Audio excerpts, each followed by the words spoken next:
my name is Jesenia Angeles, and I'm currently an epidemiology major.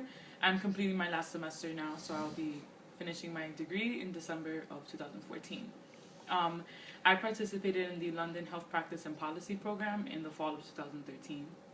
And yeah. Okay. It's been a year. So what made you decide to do a study abroad program? So my older sister used to attend the University of Rochester. She's 3 years older than me. So her junior year, she went abroad to Germany. And she had been studying German here as well. And she couldn't stop talking about it. And it was intriguing, yet you could see the different perspectives that she had, acquired, and the way it had changed her, and it just seemed like I had to do it as well. And my parents also wanted me to go through the same experience, seeing that it was so helpful for her. So that's kind of what made me want to go. And I've always wanted to travel the world. So. Great. So were there any barriers that maybe made the decision challenging, or was it something that you always knew you were going to do? So I knew I always wanted to do it, to go abroad. But even when my sister went, obviously one of the hardest things was explaining to my parents who aren't, who do not speak English as a first language, explaining to them in cultural terms, what does it mean to go abroad, and what does that consist of, and why do you have to do it? So along with those lines, after getting over that barrier, obviously the biggest one is financial, the financial part of funding studying abroad. So I just felt like I had gone abroad before to Europe, to Switzerland to perform, because I was a vocal major in high school. So I just felt like I already had the opportunity to go abroad, and I didn't necessarily need it.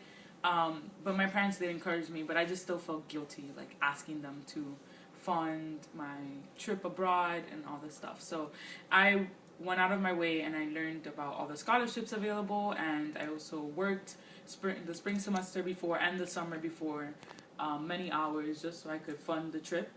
And so I could be comfortable. So I had enough money from the scholarships and from the refund that I received from school from not living here in terms of housing, and it's cheaper to study abroad as well. All of those funds together, I had enough to be super comfortable and travel everywhere when I was in London and Jamaica. Great. So what was the most memorable experience you had when you were abroad? It doesn't have to be in London. So that's hard to say. So out of the 7 countries I went to, I can name like one small thing about each of them. So London was great because I felt comfortable being from New York City. It just felt like a different type of New York City, like a British New York City. So I didn't feel like I was too far away from home, except for my family. After that, my first trip was to Portugal, which we decided to purchase our tickets 4 days before, because we wanted to get out the country. And Portugal is just, I think, it's just to die for. The natural, beauty of it, everything. It took my breath away.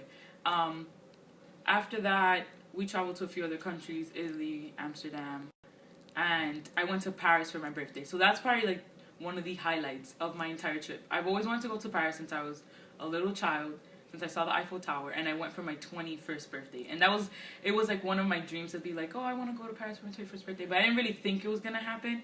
So it was the fact that I was able to have my good friends from my university meet me in Paris, because they were studying abroad in Barcelona, and my new friends that I had met through the London program come together in Paris to celebrate my birthday. It makes me want to cry.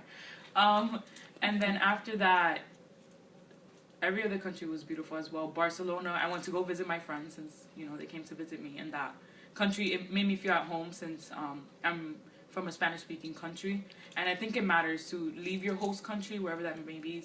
So mine was London, and experience other cultures, and I was able to experience a different type of Spanish culture, which changed my perspective a lot.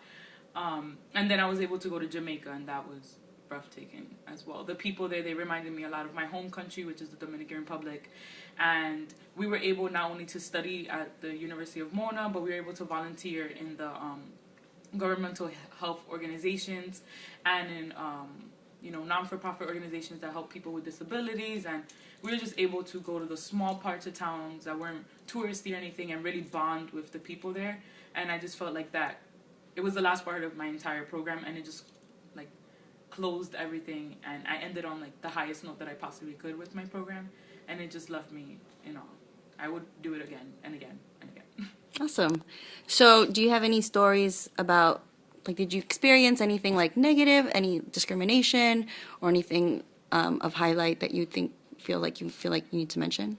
Um, so in London, Americans are viewed as,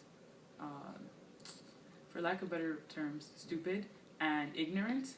And I mean, it has to do because of a lot of things in our media and whatnot. But I feel like once you took the time to express yourself, to if you had the ability to, depending on the situation, like we were in a comedy show and it's really hard to express yourself that you're not an ignorant American there. But once we were able to do that, we felt like people understood, like, no, you know, we're an individual. We're not like other people in the country or like what media may represent us as. So that was one issue. I think that was the biggest one because we experienced that like maybe once or twice, but it was usually in comedy, and comedy usually makes fun of other people. So you give and you take. Okay. So, any last words of advice for students that are interested in studying abroad and might be on the fence about whether they want to do it or not?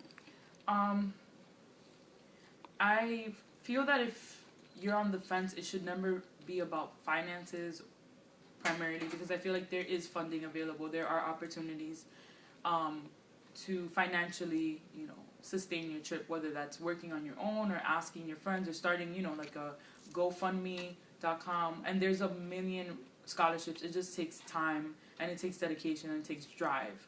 I feel like I developed a drive to go abroad.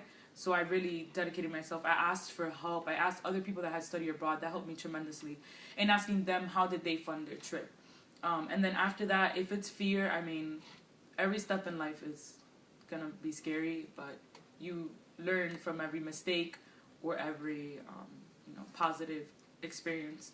And I would do it over and over again if I could. When else in your life will you be able to go abroad for 4 months and not really have any grand responsibilities? Never. So that's why I say, like, go abroad if you can. Great. Thank you.